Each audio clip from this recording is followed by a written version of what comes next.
He's breaking and he doesn't live there. That was the first thing I heard when I stepped onto my own porch with a bag of new locks in my hand. Across the street, Karen Whitmore, the self-proclaimed queen of the HOA, was screaming into her phone, pointing at me like she'd just caught a fugitive on live TV.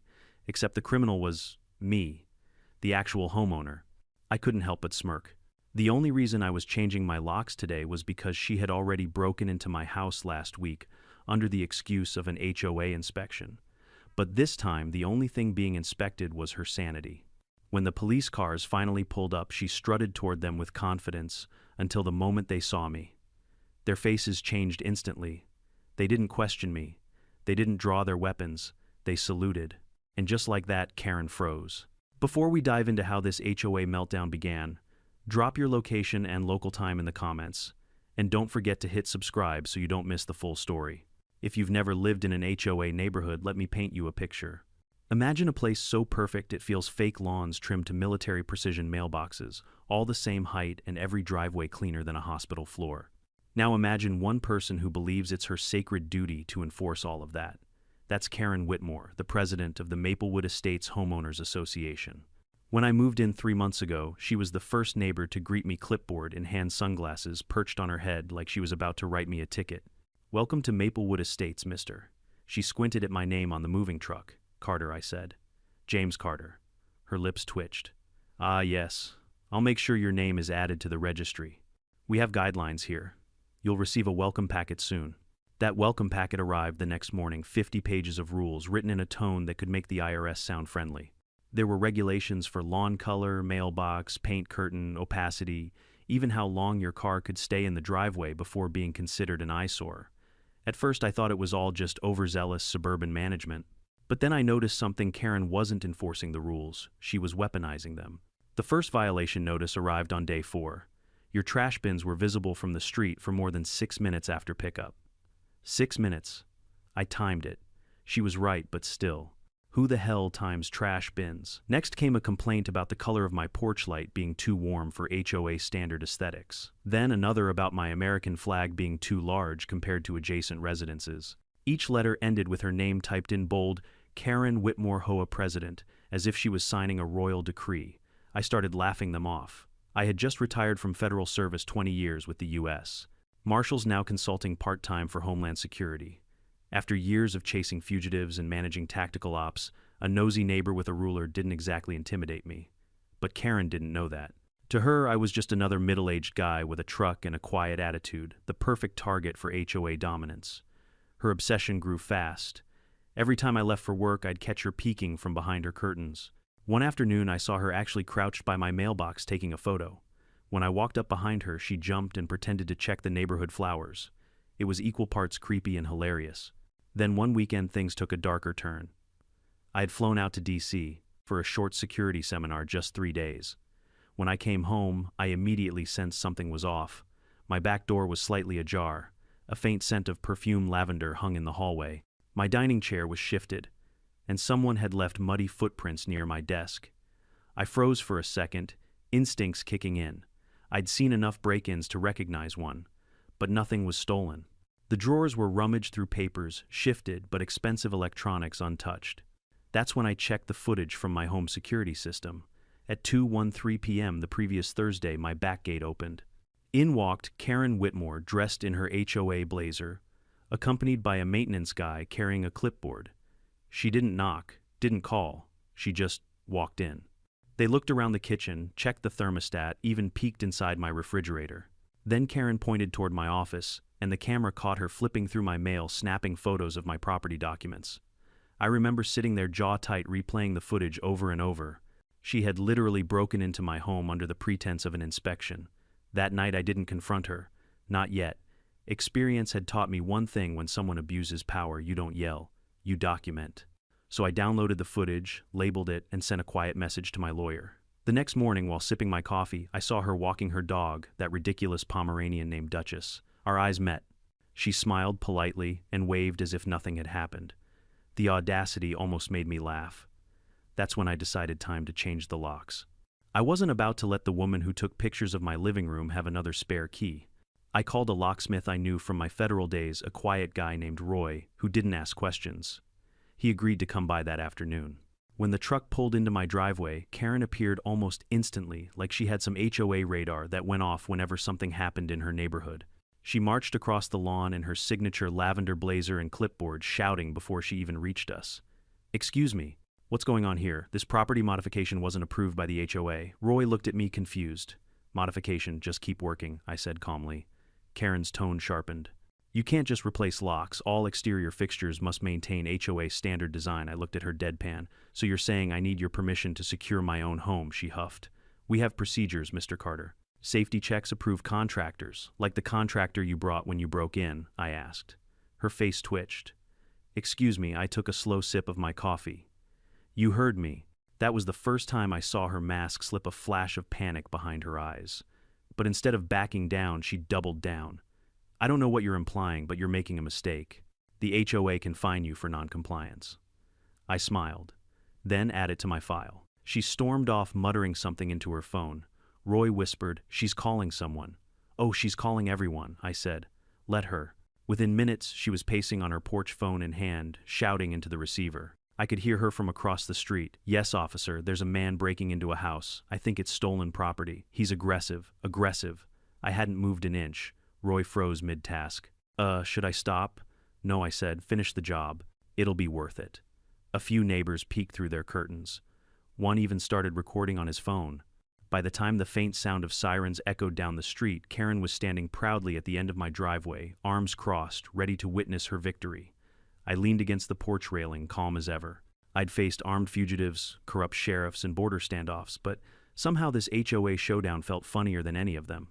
She had no idea who she was calling on. When the police cars turned, the corner lights flashing, Karen ran toward them, waving her clipboard like a flag. "There, that's him. That's the man," she screamed. "He's breaking in." The officers slowed the car, glancing between her and me. Roy whispered, "You good man." "Oh, I'm great," I said, slipping my hand casually into my jacket, not for a weapon, but for something far more shocking. As the car doors opened and the officers stepped out, I stood straight, watching Karen puff up with satisfaction. Her face said it all. She truly believed she'd just caught a criminal. Too bad for her, the next 10 seconds were about to change everything. The police cruisers rolled to a stop at the curb engines, humming lights bouncing off the windows of my house like a silent warning. Karen was in full performance mode, now hair wild, clipboard shaking, voice trembling with theatrical outrage. "There he is, right there," she screamed, pointing at me as though she'd caught a most wanted fugitive. "He's breaking into the home of one of our residents. He's dangerous." I stood by my front porch, calm as a Sunday morning sermon, one hand in my pocket, the other holding a coffee mug that read, "World's Most Patient Man." The irony wasn't lost on me. The two officers stepped out of their vehicles, both mid-30 seconds alert but measured. You could tell from their posture they'd already dealt with their fair share of false alarms. Sir, one of them called out, hand resting on his holster. "We received a call about a possible burglary in progress." "Can we see some ID?" "Of course," I said, reaching slowly into my jacket pocket. "But before I do, you might want to hear something first." Karen stomped forward. "Don't listen to him. He's lying. The real homeowner's away. I manage this community. He's trespassing." The officers exchanged a look. They'd already sized her up one of those callers. I pulled out my wallet, flipped it open, and revealed a small leather badge case. The silver glint of the emblem caught the afternoon Sunday. The reaction was instant. Both officers straightened their backs. "Deputy Director Carter," one of them said, eyes widening. "Former Deputy Director first," corrected with a small smile. "Now a civilian consultant. But I still know protocol." Both men immediately brought their hands up in salute. "Sir." Karen froze mid-sentence, her mouth hanging open. For the first time since I'd met her, she was utterly silent. The officer nearest to me lowered his voice. "Apologies for the confusion, sir. We weren't informed. No harm done," I interrupted politely. "Just doing your job." "But I believe Mrs. Whitmore here has some explaining to do." Karen blinked rapidly. "Explaining, I was just protecting the neighborhood." The younger officer raised an eyebrow. "Protecting it by calling in a false burglary report on the homeowner. I didn't know he lived here," she stammered. "That's interesting," I said, sipping my coffee. "Because you sure seemed comfortable enough walking inside last week." Her head snapped toward me. "What are you talking about? Oh, come now." I stepped down from the porch, holding up my phone. "You didn't think I'd install a full security system without cameras, did you?" I tapped the screen. The familiar footage played Karen and her maintenance accomplice waltzing right into my home. Her face went pale. That's fake. You can't." The older officer shook his head.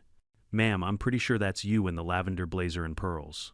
The small crowd of neighbors that had gathered by now, people who had lived under Karen's reign of HOA terror, started whispering among themselves. One of them chuckled. Another pulled out his phone and began recording. Karen spun around desperate. "He's twisting this. I'm the president of the HOA. I was conducting a compliance inspection." "Without consent?" I asked. "I don't need consent," she barked. "Our bylaws allow, not under federal law, they don't," I said evenly. "And last I checked, you don't outrank the U.S. Marshals Service." Laughter rippled through the small crowd. Even one of the officers couldn't help smirking. Karen's voice rose shrill with panic. "This is harassment. You can't," "Ma'am," the officer interrupted, his tone turning firm. "You need to calm down. Making false emergency calls is a criminal offense." "Do you have any idea how many resources you just wasted?" Karen looked from him to me, realizing the tables had turned completely. Her face flushed bright red. I didn't know." He looked suspicious. I looked suspicious. I repeated deadpan. "Standing on my own property, holding a coffee mug and a bag of locks." The second officer scribbled something in his notepad. "We'll need a brief statement for our report, sir." "Of course." Karen tried to regain control of the situation. "I'll be filing a complaint. You're intimidating me." "You're Mrs. Whitmore," the first officer said sharply. "You're lucky, mister. Carter isn't pressing charges for trespassing. I'd suggest you take your clipboard, go home, and rethink your definition of community safety." For a moment, I thought she might explode. But instead, she clenched her jaw, spun on her heels, and stormed back toward her house, muttering to herself. Duchess, her fluffy Pomeranian, barked as if echoing her frustration. The officers lingered a few minutes longer, chatting politely with me. One of them, the younger guy, grinned as he looked around the pristine neighborhood. "Must be something living under this kind of management, huh?" "You have no idea," I replied. "It's like living in a country with its own dictator. Just smaller lawns." They both laughed, shook my hand, and left. As the cruisers drove off, several neighbors came over, some applauding softly like they'd just witnessed a courtroom victory. About time, someone stood up to her, said an older man named Frank from across the street. "She's been writing us up for having the wrong color mailboxes since 2019. Guess she picked the wrong guy this time," another neighbor added. I just smiled. "Let's just say I've had practice dealing with stubborn authority figures." As the crowd dispersed, I turned toward my newly changed locks. Roy the locksmith reappeared from the truck, looking half shocked, half delighted. "Man," he said, shaking his head, "that was wild. You didn't tell me you were some kind of big shot." "Retired big shot," I said, "but I don't like pulling rank. Unless someone calls the cops on me for existing." Roy laughed nervously. "You want me to finish up? Yeah, and don't worry, you're getting a bonus for emotional damage." While he finished tightening the new deadbolt, I leaned back against the porch railing, watching Karen's blinds twitch across the street. I could feel her eyes burning holes in me. She'd made a fool of herself publicly, and I knew from her type that humiliation doesn't sit quietly. Sure enough, less than an hour later, I got a knock on the door. Not from the police, from a courier delivering a letter from the Maplewood Estates HOA. The heading in bold letters read, "Notice of Community Non-Compliance. Unauthorized Security Alteration." I burst out laughing. She'd barely stopped shaking from the police encounter, and she was already filing paperwork. The letter accused me of unauthorized modifications to exterior fixtures and failure to submit an architectural change request. It even threatened potential fines up to $500 per occurrence. I folded the letter neatly and set it on the counter. I'd handled cartel disputes that were less ridiculous than this. As the sun set, I sat on my porch sipping another cup of coffee and smiled to myself. Karen had just declared war. But this time she wasn't facing a passive homeowner. She was facing someone who'd spent 2 decades enforcing federal law, someone who knew how to play the long game. She thought she could use the HOA to intimidate me. What she didn't know was that I had friends who wore badges too. And soon enough, those friends would be joining me for a little neighborhood gathering, one that Karen would never forget. The next morning, the entire neighborhood was buzzing. Word travels fast in Maplewood Estates, especially when your HOA president calls 911 on the wrong man. By sunrise, everyone had already seen the clips floating around the neighborhood group chat, Karen yelling in her lavender blazer, while the officers saluted me. Someone had even slowed it down and added dramatic music. I couldn't lie, it was cinematic. I was in the middle of trimming a few bushes when I noticed blinds twitching from every direction. A couple of neighbors waved awkwardly, unsure whether to laugh or apologize for the circus that had unfolded. Karen's car, meanwhile, hadn't moved since the previous night. Her curtains were shut tight, but her ego must have been wide open and bleeding. Still, I had no plans to push things. After all, my goal wasn't revenge, it was peace. I'd already reported the break-in quietly to my attorney. If she tried anything else, I'd handle it legally. But Karen Whitmore wasn't the kind of woman to retreat gracefully. At exactly 10:04 a.m., a white envelope appeared in my mailbox, hand-delivered. No postage, no name on the return line. Inside was a printed notice, urgent, HOA communication. Dear Mr. Carter, you are hereby summoned to appear before the Maplewood Estates HOA Committee to address multiple violations, including unauthorized property modifications, disrespectful conduct toward an HOA official, and the use of law enforcement and personnel to intimidate the community. Attendance mandatory within 48 hours. No signature, just the HOA logo at the top, and Karen's typed initials at the bottom like a queen seal. I laughed out loud. Use of law enforcement to intimidate the community. That was a new one. Apparently getting saluted was now an HOA violation. That afternoon, while I was reorganizing my tools in the garage, I heard her voice again, muffled but sharp. Karen was outside speaking to someone on her phone. Her tone was the usual cocktail of anger and self-importance. Yes, he's dangerous. I don't care who he knows. He made me look like a fool, and now he's rallying the neighborhood against me. The HOA has to act fast. I almost wanted to walk over and tell her she was doing a great job rallying the neighborhood herself, just not in the way she thought. Instead, I let her stew. Because the best counter to someone like Karen is patience. They always end up undoing themselves. By the next morning, the HOA summons had somehow leaked to the community's group chat, probably thanks to Linda from Lot 17, who was Maplewood's unofficial gossip journalist. Within hours, the comments exploded. Wait, she's suing him. After breaking into his house, didn't she literally call the cops on him for changing locks? Oh, this is going to be good.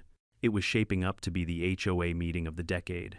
When the day arrived, I wore my usual flannel shirt and jeans, casual, calm, and completely unbothered.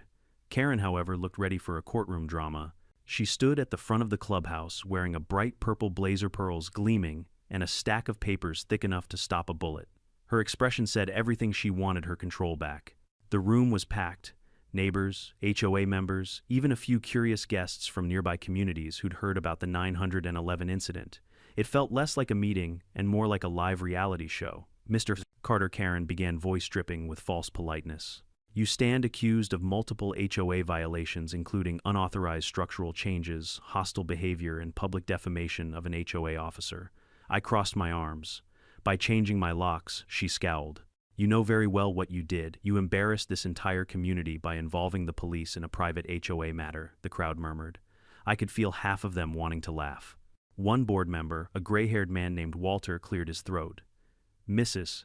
Whitmore, if I recall, the police were called by you. Karen's jaw tightened. I was misled by Mr. Carter's behavior. It was suspicious. Suspicious, I repeated, amused. Standing on my porch in daylight, changing locks, drinking coffee. The laughter that broke out was impossible to contain this time. Even Walter had to hide a grin. Karen slammed her palm on the table. This is not a joke.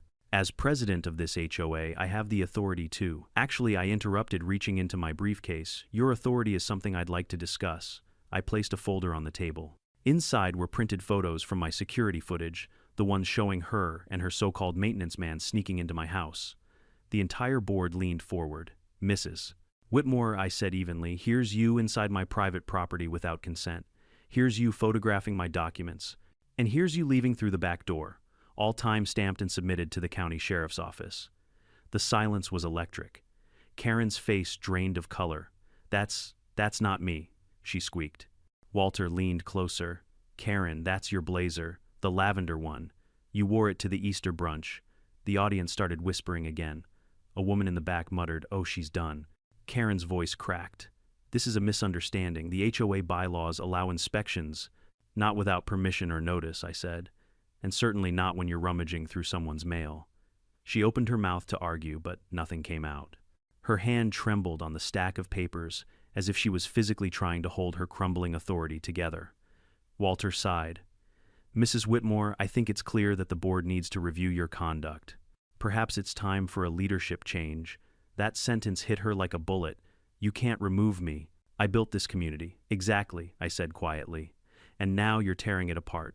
The board murmured in agreement. One by one, members began voting to suspend her duties pending investigation. Each eye made her shoulders sink lower. Finally, Walter turned to me. Mr. Carter, on behalf of the board, we apologize for the distress caused by this incident. We'll ensure your rights as a homeowner are fully respected. Karen's eyes flashed with disbelief. She stood pointing a trembling finger at me. You think this is over? You humiliated me. You'll regret, Mrs. Whitmore. Walter interrupted. You're dismissed. She stormed out, clutching her clipboard like a weapon stripped of its power. Duchess yipped in protest as she passed. When the door slammed behind her, the room erupted into applause. Some people cheered. Others laughed openly for the first time in years. I just smiled, nodding politely, and gathered my papers. Walking back home afterward, I felt a strange calm settle over me. I hadn't yelled. I hadn't threatened. I'd simply let the truth do its job. That night, as I sat on my porch, under the warm orange glow of the sunset, my phone buzzed with messages, neighbors thanking me, some inviting me for dinner, others jokingly asking if I wanted to run for HOA president. I declined every offer. The last thing I wanted was to become what I'd just defeated. But Karen wasn't done, not yet. At around 9:30 p.m., I saw movement across the street. Her blinds shifted and her car door slammed. She was on her phone again, pacing like a general plotting a counterattack. I couldn't hear her words, but I recognized the energy humiliation morphing into obsession. People like Karen don't fade quietly, they double down. I leaned back, took a slow sip of coffee, and smiled to myself. If she wanted a war, she was about to find out that discipline beats drama every time. Because the next move wouldn't come from her, it would come from me. And this time I wouldn't need a badge to make my point, just a backyard BBQ, a few well-timed guests, and a little taste of poetic justice. 2 days after the HOA meeting, Maplewood Estates felt lighter. Neighbors waved again. Lawns looked brighter. Kids played outside without Karen's clipboard shadowing them. For the first time since I'd moved in, the air didn't taste like paranoia, but I knew better than to believe the battle was over. Karen Whitmore wasn't the type to surrender. She was the type to reload. That afternoon, a notice appeared on the HOA website. Effective immediately, residents are reminded that all community gatherings require advance approval from the HOA president. Of course, the president line hadn't been updated yet. Even after being suspended, Karen still ran the site like her personal fiefdom. I chuckled. Advance approval, huh? I murmured to myself. Funny. I hadn't planned a gathering yet, but suddenly the idea seemed poetic. The next morning I started making phone calls. Not to lawyers this time, though. A few would have loved the drama, but to some old friends. Hey Dave, still on the force? Yup. Why, I'm hosting a little neighborhood BBQ this weekend. Thought you and the boys might like to swing by. Off duty, of course. By noon, my guest list had grown into something Karen's nightmares were made of: half a dozen police officers, 2 deputy marshals, and an ATF agent who owed me a favor. All friends, all good people, and all very aware of the Karen situation. They laughed when I told them what had happened. You, the same guy who ran anti-fraud ops in D.C. Got Karen'd? Yup, I said. Consider this a morale event. Saturday came bright and clear, the kind of day that begged for burgers, laughter, and petty revenge wrapped in good humor. By 11 a.m., the smell of smoked ribs drifted down Maplewood Drive. Folding tables lined my yard, covered with homemade dishes from neighbors who'd finally found a reason to celebrate. There was a quiet rebellion in the air, a collective exhale after years of one woman's dictatorship. Even old Frank from across the street brought out his cooler, shaking his head. Haven't seen this many happy people around here since her Wi-Fi went down. The first police SUV rolled in around noon. No lights, no sirens, just casual arrivals. Officer Daniels stepped out in his weekend polo sunglasses on, smiling wide. Heard there's free brisket, plenty, I said, handing him a plate. Minutes later, 2 more patrol cars pulled up. They parked neatly along the curb, perfectly legal, of course. When the third arrived, the crowd started laughing. Looks like you called a backup unit for the grill, someone shouted. Nah, I said with a grin, just good company. Then came the cherry on top, my old colleague, Special Agent Russ McLean, pulling up in his black SUV with government plates. The moment those shiny letters U.S. Department of Justice caught the sunlight, half the neighborhood went silent for a second, then burst out cheering. It was harmless, really. No weapons, no intimidation, just a bunch of people enjoying food. But perception was delicious. And that's when I saw her, Karen, standing at her window across the street, peeking through the blinds like a hawk who'd just spotted a mouse carrying a badge. Her expression went from confusion to horror to outrage in 5 seconds flat. She stormed outside, heels clacking against the pavement like warning shots. Mr. Carter, she barked, her voice trembling with righteous fury. What in God's name is this? I gestured around casually. Just a neighborhood get-together. Everyone's welcome, of course. She glared at the officers laughing near the grill. This is a clear violation of community policy. You can't. Community gatherings require HOA approval, I said, quoting her own website.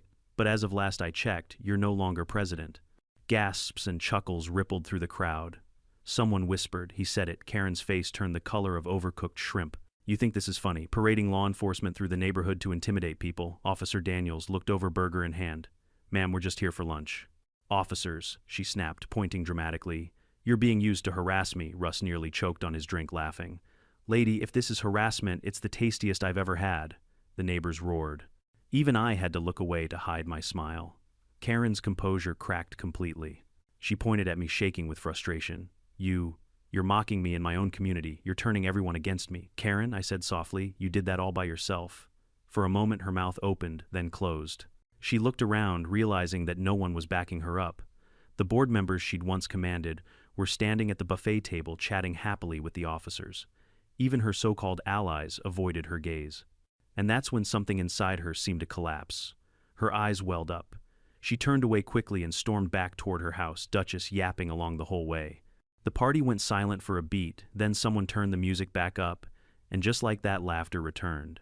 Around 4 p.m., as the afternoon sun dipped behind the maple trees, Officer Daniels clapped me on the shoulder.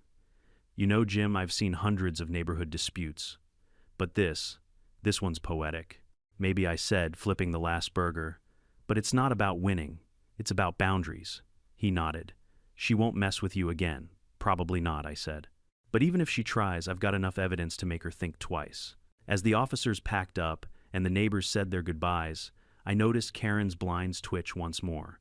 She was still watching, always watching. But this time there was no power behind it, no clipboard, no threats. Just a bitter reminder of a kingdom lost. That night, as I cleaned up, I found a folded piece of paper slipped under my front doormat. No envelope. Just one handwritten line in shaky script. You humiliated me. I'll never forgive you, I sighed.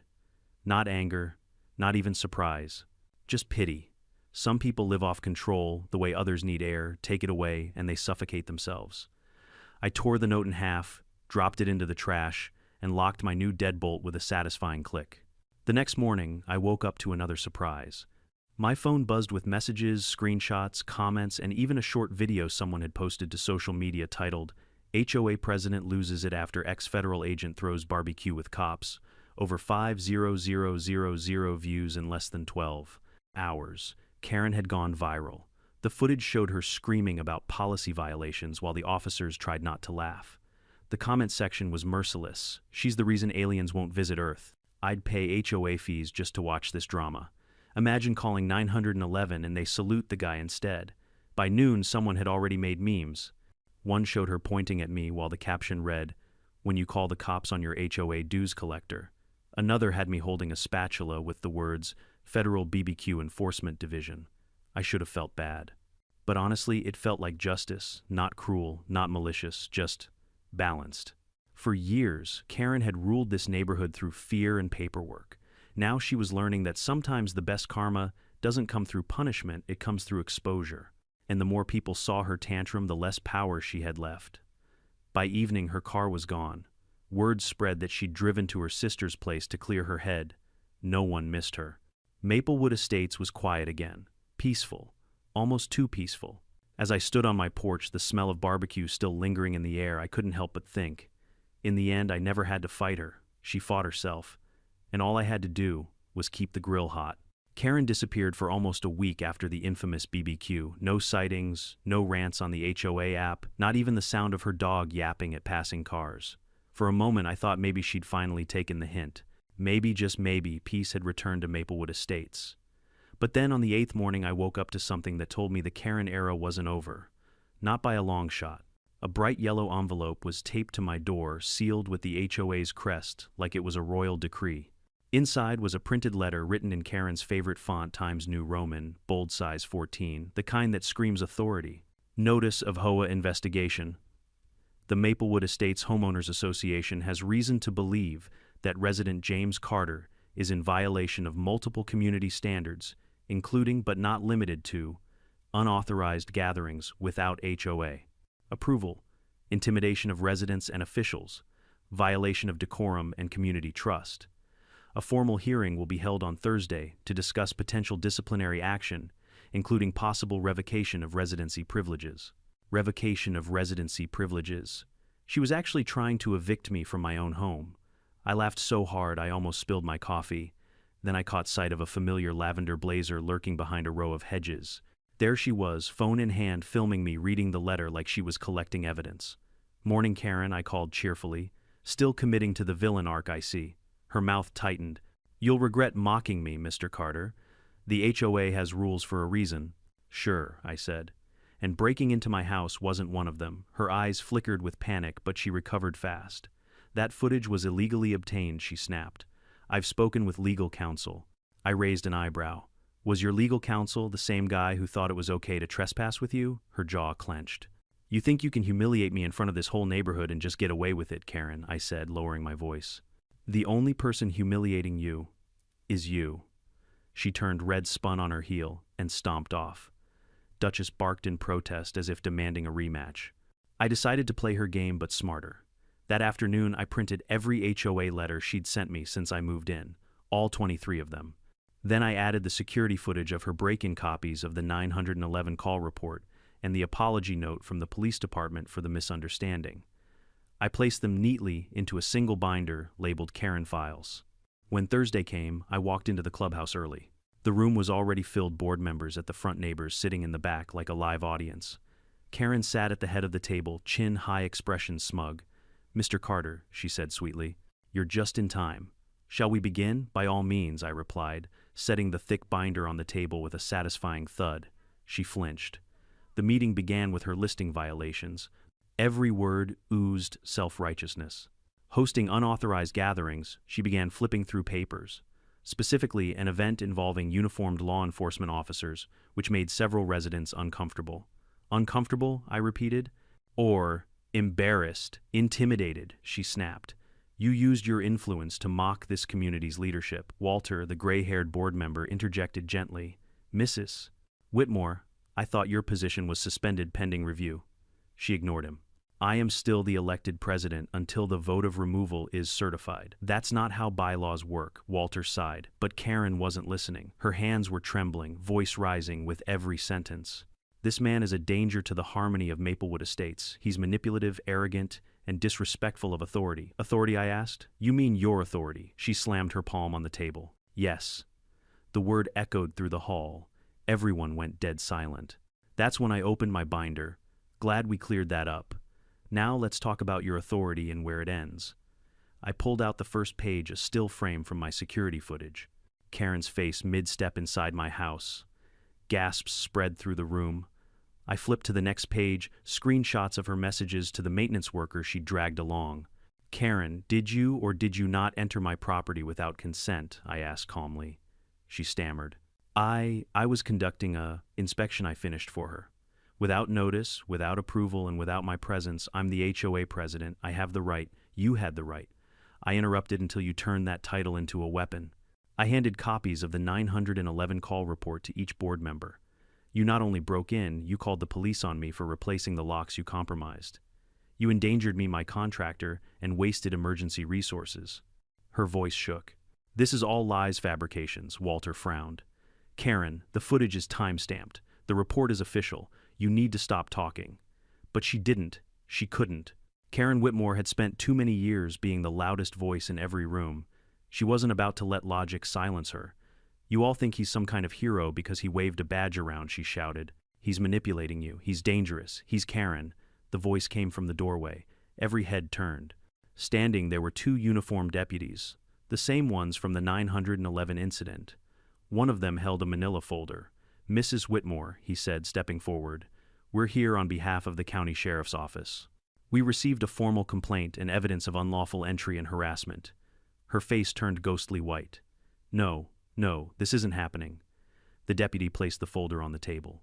"You're not under arrest, ma'am, but you are being served a cease and desist order. You are to refrain from contacting or approaching Mr. Carter or attempting to exercise any HOA authority until the investigation concludes." The entire room erupted in whispers. Phones came out. Someone recorded. Karen's hand trembled as she reached for the paper. "You can't do this," she hissed. "This is my neighborhood." I leaned back in my chair. "Not anymore." Her eyes flicked to me, pure venom. "You ruined everything." "No," I said softly. "You did that the moment you decided someone else's home was your property." For a long moment she just stood there clutching the paper. Then she turned sharply, stormed out of the room, and slammed the door so hard a painting fell off the wall. The board meeting dissolved after that. People were too stunned to continue. Walter approached me quietly. "You handled that well, James." "I've dealt with worse," I said, smiling faintly, "but I appreciate it." As I walked out, the neighborhood felt different again, calmer, freer. It was as if the entire community had been holding its breath for years and finally exhaled. Over the next few days, word spread like wildfire. The HOA quietly removed Karen from all official listings. A new interim president was appointed, a kind woman named Alice, who seemed more interested in planting flowers than policing mailbox paint. For the first time since I moved in, I slept with the windows open. No paranoia. No barking. No lavender blazers. One evening I noticed Karen's house dark, curtains gone, driveway empty. A for sale sign sat on the lawn, tilting slightly in the breeze. I stood there for a while staring at it, not out of triumph, but something else, maybe pity. She'd built her entire identity around control, and when it slipped away, she had nothing left to hold on to. The next morning, moving trucks arrived. By noon, she was gone. Just like that, Maplewood Estates had one less tyrant and one more barbecue pit. As I locked my front door that night, I couldn't help smiling. The new deadbolt clicked smoothly into place, the sound of security, peace, and justice all rolled into one. Finally, I whispered to myself, home. When you've spent 20 years in federal service, you learn one simple truth. Power doesn't reveal a person's character, it amplifies it. Karen Whitmore had been stripped of her crown, but losing power didn't make her humble. It made her desperate. A month passed after her official removal from the HOA board. The neighborhood calmed down, and I started believing that maybe, just maybe, the saga was over. But one crisp Saturday morning, while I was fixing the hinges on my gate, a black sedan rolled slowly down the street and stopped in front of my house. Out stepped Karen. No pearls this time, no clipboard, just plain clothes, sunglasses, and an expression carved from pride and bitterness. She looked thinner, tired, yet the fire in her eyes hadn't died. "Mr. Carter," she began sharply, "we need to talk." I didn't even bother turning off the drill. "Pretty sure there's a court order saying you're not supposed to be here." She crossed her arms. "That order expired last week. And I have something to say before I move." "Move?" I asked. She hesitated, as if admitting defeat was physically painful. "The house sold. Closing's next week." "Well," I said, putting the drill down, "congratulations. That's the best decision you've made since you learned how to spell violation." She ignored the jab. "You think you won, don't you, Karen?" I said calmly. "I wasn't playing to win. I was just playing to be left alone." Her lips trembled, but she pushed on. "You humiliated me in front of everyone. My reputation, my life is ruined. You've turned my neighbors against me." I sighed. "You turned them against yourself.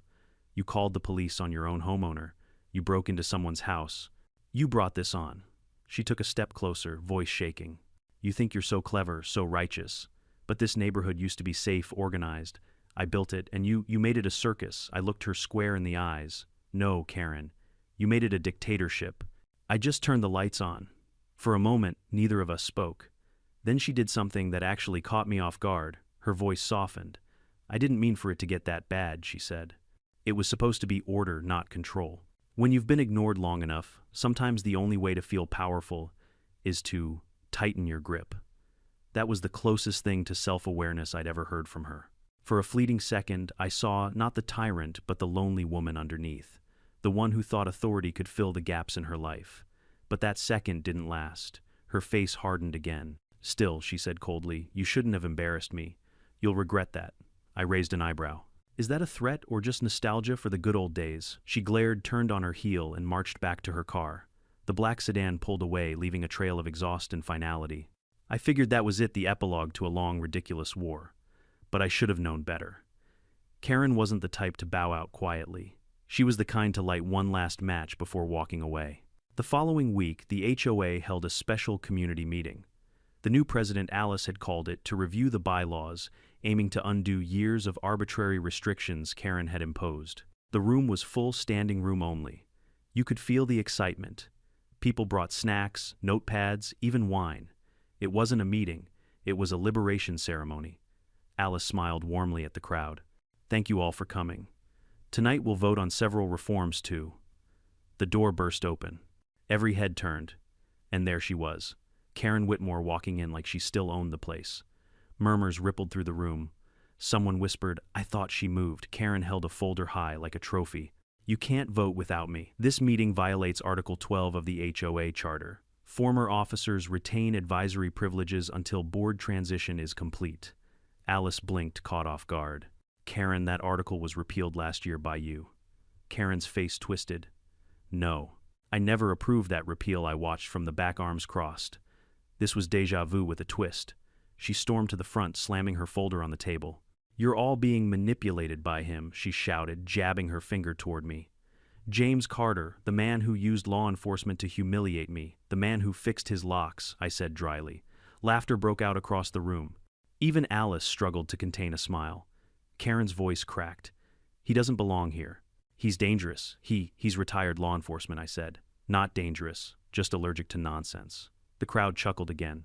Karen's hands shook, her voice trembling between rage and desperation. You all think this is funny. You think he's some hero. She turned to Alice. You'll see, he's manipulating everyone, just like he manipulated those police officers. I took a deep breath, stood up, and walked slowly to the front of the room. The laughter died down. Karen, I said gently, you don't have to do this. You're selling your house. You've got a chance to move on. Her eyes narrowed. You think I can just walk away from everything I built? Yes, I said. Because what you built wasn't a community, it was a cage. Gasps. Silence. Karen's expression faltered, but she forced a bitter smile. Maybe you're right, Mr. Carter, but let's see if you can handle what comes next. She opened her folder and began distributing papers, copies of a lawsuit. Whitmore versus Carter. Defamation, emotional distress, and community damages. The room erupted.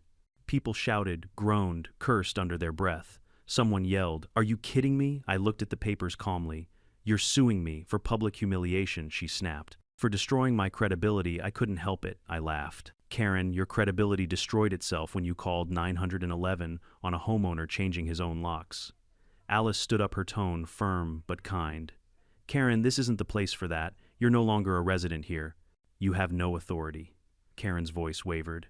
"You can't erase me." I took a step closer. "No one's erasing you, Karen. But maybe it's time you stop trying to write yourself into other people's stories." The room was utterly still. Karen looked around at the faces that used to follow her orders. No one met her eyes. Not one person came to her defense. Her lips trembled. She picked up her folder, clutching it to her chest like a shield. "You'll regret this," she whispered. Then she turned and walked out for the last time. The door clicked shut behind her, and with it, years of fear, resentment, and unnecessary rules finally left Maplewood Estates.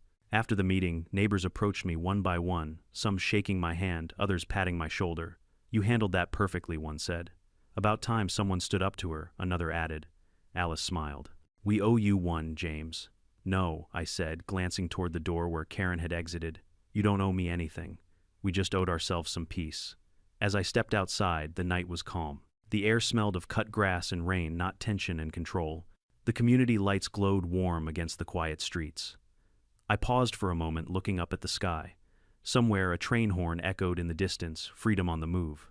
For the first time in months, I felt truly settled. The kind of peace you can't buy, only earn one lock, one confrontation, one boundary at a time.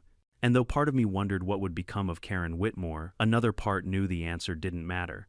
Because for once, Maplewood Estates didn't belong to her. It belonged to everyone else. And me, I finally belonged there too. A month later, Maplewood Estates looked like an entirely different place. The lawns weren't just neat anymore, they were alive. Kids rode their bikes down the street without worrying about being too noisy. A few residents even started planting wildflowers instead of sticking to the sterile HOA-approved azaleas.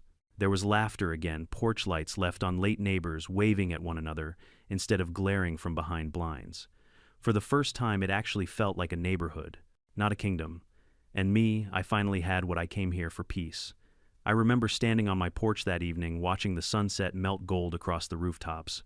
The air smelled of barbecue and cut grass, and for once the only sound I heard was the quiet hum of life. No HOA notices, no shouting, no lavender blazers. Just silence and contentment. I'd just finished repairing the fence when my neighbor Frank walked over with 2 beers in hand. He was a retired electrician, cranky on the outside, warm as a campfire on the inside. "Looks good," he said, nodding toward the fence. "Bet you never thought you'd be doing home improvement without getting fined for it." I laughed, taking the bottle he offered. "Feels weird. Almost illegal not having a citation on my doormat." Frank chuckled. "You know, it's funny. The whole time Karen ran this place, everyone complained behind her back. But no one actually stood up to her. Then you moved in." "I didn't plan to be the hero," I said. "Just didn't like bullies." He took a sip. "Guess that's the difference. You've got the kind of calm that scares loud people." That made me smile. "Maybe that's the trick. You don't have to shout to make yourself heard." We sat there in comfortable silence for a while, watching fireflies spark over the lawns. For once, Maplewood wasn't suffocating under rules, it was breathing again. A few days later, I got a letter in the mail. Handwritten, no return address. The handwriting was unmistakable, the sharp, slanted script of someone who pressed too hard with the pen. "Mr. Carter, I sold the house. I'm moving to stay with my sister in Georgia. I know you think I'm the villain here, but I never meant for things to go that far. I just wanted people to follow the rules, to care about the community." Somewhere along the way, I forgot the difference between caring and controlling. "Don't bother responding. I doubt I'll ever come back." Karen, I read it twice. There was no apology exactly, but between the lines there was something close enough. Regret, awareness, maybe even shame. For the first time, I didn't feel angry at her. I felt sorry. Karen had been a force of nature, exhausting, invasive, destructive, but she was also a product of her own loneliness. Somewhere under all that noise, she just wanted to feel important. Needed, seen. Unfortunately, she'd mistaken control for connection. I folded the letter, slipped it into a drawer, and went about my day. Weeks passed, and life finally settled into something that resembled normalcy. Alice officially became the new HOA president, though honestly president wasn't the right word anymore. Under her, the HOA turned into more of a volunteer committee, light-hearted, cooperative, full of laughter instead of rules. She invited me to a community picnic to celebrate the new chapter. I showed up mostly out of curiosity. The atmosphere was completely different from the HOA meetings I remembered. Kids ran around with balloons, neighbors shared homemade casseroles, and Frank was manning the grill wearing an apron that said Certified HOA Menace. Alice spotted me and waved. "James, glad you made it." "Wouldn't miss it," I said. "Looks like Maplewood finally found its rhythm." She smiled. "We owe you a lot, you know. You reminded everyone that rules aren't meant to control people, they're meant to protect them." I shook my head. "You don't owe me. You all just needed someone to remind you that fear isn't leadership." We stood there for a moment, watching the sunset settle over the park. Alice said softly, "Do you think she'll ever come back?" I shrugged. "Maybe. People like Karen don't disappear, they just move to another HOA." We both laughed. That night, as I walked home, I caught my reflection in the window, calm, older, but lighter somehow. The house that once felt like a battleground now felt like a home. I glanced up at the new security camera I'd installed after the break-in. Still working perfectly. The locks, the same ones that started this entire mess, gleamed under the porch light. It was funny, really. A story that began with locks had ended with something being unlocked, not just the doors of a house, but the freedom to live without someone else's permission. As I turned the key and stepped inside, the quiet hum of safety wrapped around me like an old friend. I made myself a cup of coffee, sat by the window, and watched the lights flicker across the neighborhood. For the first time since moving in, I didn't feel like an outsider. I felt like part of something real. A week later, I got a message from one of my old colleagues back in DC. It was just one line, no context. "You always did have a talent for cleaning up bad organizations." I laughed out loud. Maybe I did. But honestly, I wasn't sure what I'd done here except stand my ground. Sometimes that's enough, because life isn't about winning every argument. It's about knowing which ones are worth fighting for, and which ones are just noise. Karen's downfall wasn't revenge. It was natural cause and effect. When you build a life on fear, control, and ego, eventually it collapses under its own weight. But when you live with patience, boundaries, and quiet conviction, even the loudest people can't shake you. That's the real victory. Sometimes the loudest people in our lives aren't powerful, they're just scared. They try to control everything because they don't know how to trust anyone.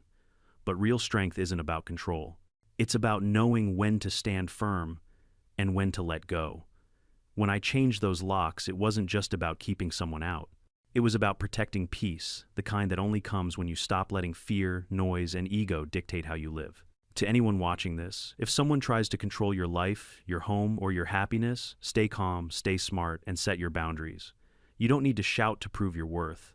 Let your actions, your integrity, and your silence speak for you. And sometimes the best revenge isn't payback, it's peace. Now tell me in the comments, have you ever dealt with a Karen or HOA nightmare? What did you do to keep your sanity? And if you enjoyed this story, hit that subscribe button and join us for the next one, because around here, justice always finds its way home.